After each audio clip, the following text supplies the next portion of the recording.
नमस्कार मित्रों, मैं अखिलेश मिश्रा आपका ज्ञान की यूट्यूब चैनल पर हार्दिक स्वागत करता हूं।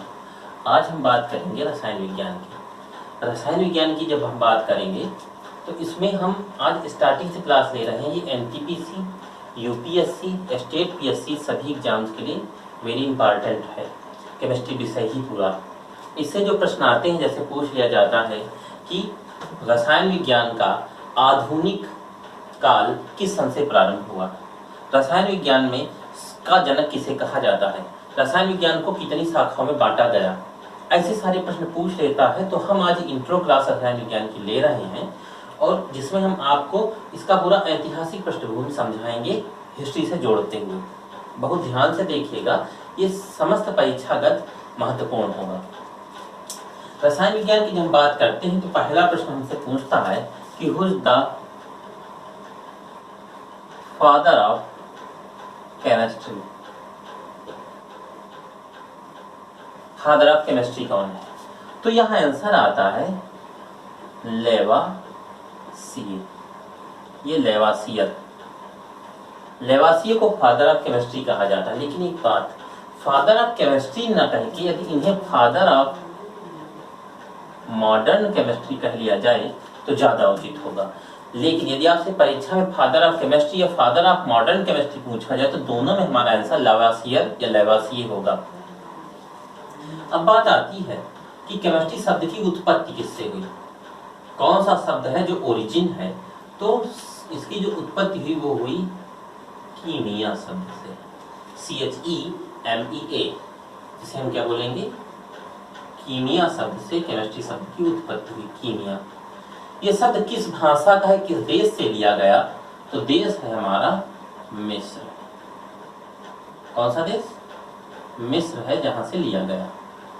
अब बात आती है कि कीमिया या केमिस्ट्री शब्द की उत्पत्ति, केमिस्ट्री शब्द की उत्पत्ति ओरिजिन जो है वो किस शब्द से है, तो कीमिया शब्द से। किस देश से सर्वप्रथम शुरू हुआ, तो मिस्र देश से। आता है कीमिया का शाब्दिक अर्थ क्या है, तो कीमिया का शाब्दिक अर्थ होता है काली मिट्टी या काली मृदा। कीमिया का शाब्दिक अर्थ है। तो यहां से बात हो जाती है कि काली मिट्टी से ही हो सकता है केमिस्ट्री का अध्ययन सबसे पहले प्रारंभ किया गया हो, इसी से अणुपरमाणु देखे हो मिस्रवासियों ने। अब दूसरी बात आती है तो कीमिया का अध्ययन, कीमिया की जो स्टडी होती थी उसको किस नाम से जाना जाता है, या हमसे ये पूछ ले कि केमिस्ट्री का प्रारंभिक अध्ययन को क्या कहते थे, तो केमिस्ट्री का प्रारंभिक अध्ययन कहलाता था केमेटेकिंग।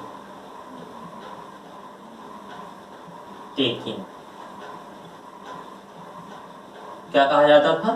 केमेटेकिंग। केमिस्ट्री का प्रारंभिक अध्ययन केमेटेकिंग नाम से जाना जाता था।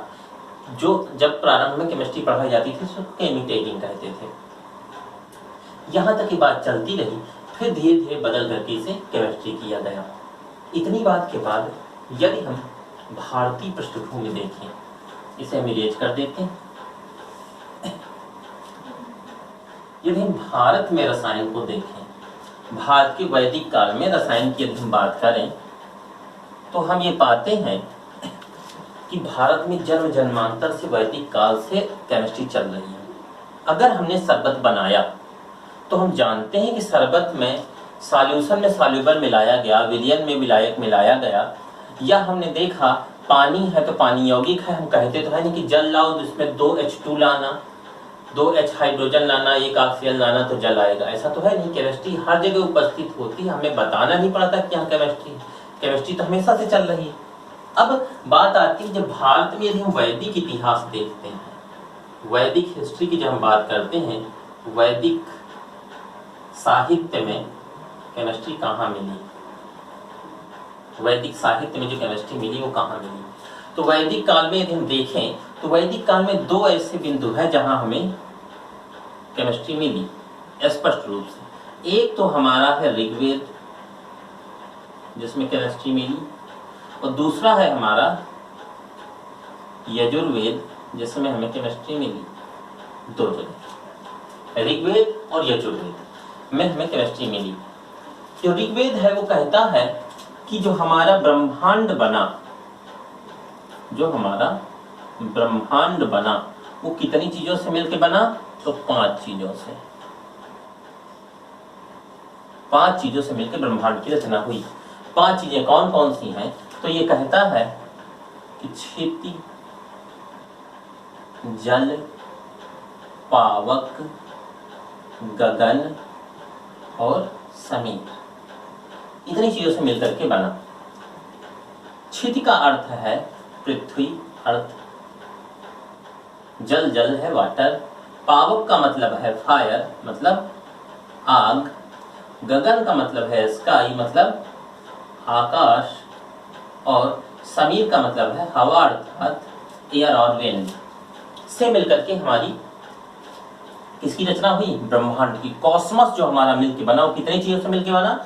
5 चीजों से। हालांकि रामचरितमानस में तुलसीदास जी ने भी इस चीज को कहा, लेकिन उन्होंने ब्रह्मांड का जिक्र नहीं किया, उन्होंने शरीर का जिक्र किया है। तुलसीदास ने मानस में लिखा है कि क्षिति, जल, पावक, गगन, समीरा, 5 तत्व मिली बना शरीरा। ब्रह्मांड की हर चीज, ये बात ऋग्वेद ने कही कि इन्हें 5 से मिलकर के ब्रह्मांड का हर तत्व मिला बना है। ये बात किसने कही? ऋग्वेद ने। यहां से प्रश्न बनेगा यूपीएससी का कि ब्रह्मांड की रचना किन तत्वों से हुई, इसका उल्लेख सर्वप्रथम वैदिक काल में किस में मिलता है? तो ऋग्वेद में मिलता है। यूपीएससी का बढ़िया प्रश्न है। यदि हमसे पूछा जाए कि मनुष्य के शरीर में 29 खनिज है, कितने खनिज हैं? 29 खनिज मानव शरीर में, 29 खनिजों से मिलकर के मनुष्य का शरीर बनता है। यदि हमसे परीक्षागत पूछ लिया जाए कि सबसे पहले खनिजों का जिक्र मानव शरीर या पशु पक्षी तथा पादपों में खनिज का जिक्र किया गया सर्वप्रथम, तो किसमें किया गया है? यजुर्वेद में।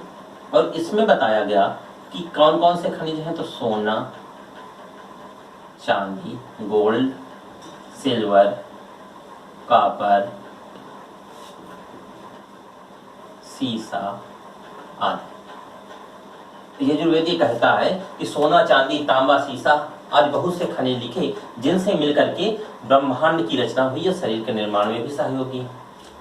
खैर, तो ये छोटी सी बात हमें वैदिक काल से मिलती है, तथा अन्य भी हमारे पुराने काल में या वैदिक समय में हमारे यहाँ विद्वान रहे जिन्होंने इसी बात पर, रसायन पर फोकस किया। वो विद्वान कौन से थे? तो सुश्रुत, भागवत, नागार्जुन,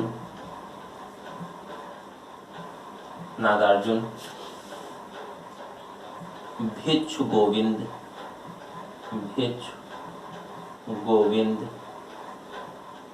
ये बौद्ध थे, भिक्षु गोविंद, वृंदा और बहुत से ऐसे लोग रहे जिन्होंने अपने अपने, हाँ, कौटिल्य मस्त है,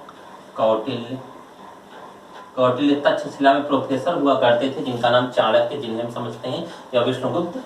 इन्होंने भी रसायन पर अपने अपने मंतव्य दिए। जैसा आप जानते हैं कि वर्तमान में भी बिना शराब के कोई नहीं रह सकता, तो शराब को ही हम रस मान ले, सोमरस बहुत समय से चला आ रहा है, तो सबसे पहले जिसने रस का बिल्कुल आइडेंटिफाई किया व्यक्ति कौन है? नागार्जुन। जैसा आपने सुना होगा कि जो शराब होती है वो एथिल अल्कोहल होती है, वाइन हमारी, जिसका हम वाइन कहते हैं, शराब कहते हैं, दारू कहते हैं, स्कॉच कहते हैं, और बहुत बड़े लोग उसको शैंपेन बोल देते हैं, लेकिन है वो एथिल अल्कोहल है। तो यदि एथिल अल्कोहल हमारी कंटामिनेटेड हो जाती है तो कन्वर्ट हो जाती है मेथिल अल्कोहल में, जब वो जहर बन जाती है। खैर, तो नागार्जुन ने ही सबसे पहले रस को डिफाइन किया, इसलिए इन्हें रस विद्या का जनक कहा जाता है। किसे कहा जाता है? नागार्जुन को रस विद्या का जनक बोलते हैं। किसे बोलते हैं? नागार्जुन को। अच्छा, इसके बाद छोटी सी और एक बात,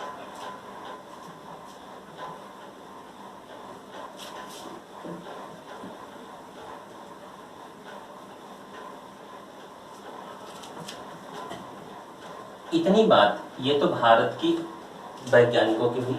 एक भारत के वैज्ञानिक थे जिनका नाम था कणाद। कणाद की एक पुस्तक है जिसका नाम है वैशेषिक सूत्र। वैशेषिक, ये पुस्तक है किसकी? कणाद जी की, वैशेषिक। इसमें इन्होंने परमाणुवाद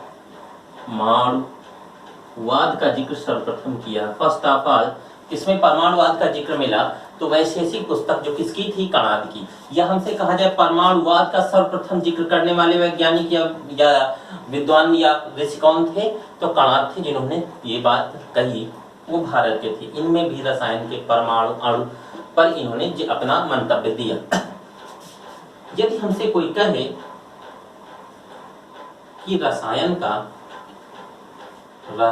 का आधुनिक काल किसे कहा जाता है या कब से है, रसायन का आधुनिक काल कब से माना जाता है, आपसे बता दें कि एमपी में यही प्रश्न पूछा गया कि रसायन का आधुनिक काल कब से प्रारंभ हुआ है, तो वहां जो ऑप्शन था वो था 17वीं शताब्दी का प्रारंभ, 17वीं शताब्दी का अंत, 18वीं शताब्दी का प्रारंभ और 18वीं शताब्दी का अंत। यदि हमसे ऐसा पूछ ले तो हम ये कहेंगे 18वीं शताब्दी के अंत में, 18वीं शताब्दी के अंत में। यदि हमसे सन ही डायरेक्ट पूछ ले तो सन क्या होगा, जैसे 2002 में यूपीएससी ने पूछा था कि कब से इसकी आधुनिकता मानी जाती है, तो 1774 ईस्वी से। क्यों माना जाता है 1774 ईस्वी से, तो यह बात समझेंगे। एक वैज्ञानिक थे जिनका नाम था जोसेफ प्रिस्टले। जोसेफ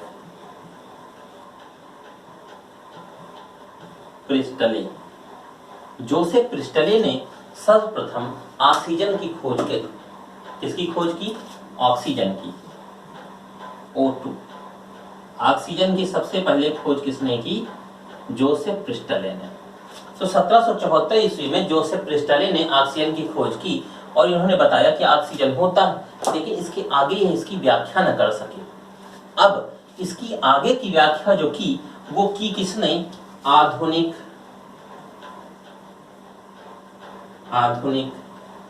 रसायन के जनक। अभी हमने 2 सेकंड पहले कि फादर ऑफ मॉडर्न केमिस्ट्री कौन है? लेवासिए जी ने। इन्होंने बस इतनी सी बात बताई कि ऑक्सीजन की उपस्थिति में आग का जलना, ऑक्सीजन की उपस्थिति में, बस इतनी सी बात इन्होंने बताई। ये इन्होंने व्याख्या की, जिसके कारण इन्हें आधुनिक रसायन का जनक कहा जाता है। किसे कहा जाता है? लेवासियो को। क्यों? क्योंकि इन्होंने ऑक्सीजन की उपस्थिति में बताया था कि ऑक्सीजन की उपस्थिति में आग कैसे जलती है या क्यों जलती है। इस चीज को इन्होंने डिस्क्राइब किया था। ठीक है, आगे हम केमिस्ट्री के भाग पर चर्चा करते हैं। तो हम यदि केमिस्ट्री की बात करें कि केमिस्ट्री के भाग कितने हैं, तो आपने पढ़ा भी होगा या सुनेंगे आगे। केमिस्ट्री के बहुत से भाग हैं, बायोलॉजिकल केमिस्ट्री, फिजिकल केमिस्ट्री, और न जाने केमिस्ट्री के कितने से भाग होते चले जा रहे हैं। तो माइनिंग में भी आ गया है, ओशनियोग्राफी भी आ गया। केमिस्ट्री सब्जेक्ट हर जगह जोड़ करके कह देते हैं, लेकिन मूलतः केमिस्ट्री के 4 भागों में बांटा गया है। Physical chemistry, inorganic chemistry, organic chemistry, analytic chemistry. भौतिक रसायन, अकार्बनिक रसायन, कार्बनिक रसायन और विश्लेषण रसायन, विश्लेषी रसायन। तो रसायन के हमारे पास भाग कितने हैं? 4। अगर जो हम सिर्फ केमिस्ट्री की बात करें, कि केमिस्ट्री में क्या क्या चीज हम पढ़ेंगे या क्या क्या चीजें केमिस्ट्री में होती हैं, तो हम सिर्फ केमिस्ट्री की बात करते हैं तो हम पाते हैं केमिस्ट्री में हमें एक तो पढ़ना होता है स्ट्रक्चर, प्रॉपर्टी, कंपोजिशन और रिलेशन। कितनी चीजें? 4। पहले हम बात करेंगे कि हमें क्या चाहिए। हमें चाहिए प्रॉपर्टीज, मीन्स हम किसी भी तत्व के गुणों का अध्ययन करते हैं रसायन के अंतर्गत। दूसरा, हम किस चीज का, प्रॉपर्टीज मतलब गुणों का अध्ययन करते हैं। दूसरा, हम किसका अध्ययन करते हैं केमिस्ट्री के अंतर्गत? तो दूसरा जो अध्ययन आता है हमारा, वो आता है कंपोजिशन का। मीन्स हम जो दूसरा अध्ययन करते हैं वो करते हैं संगठन का। किसका करते हैं? संगठन का। पहला हम अध्ययन करते हैं गुण का, दूसरा हम अध्ययन करते हैं संगठन का।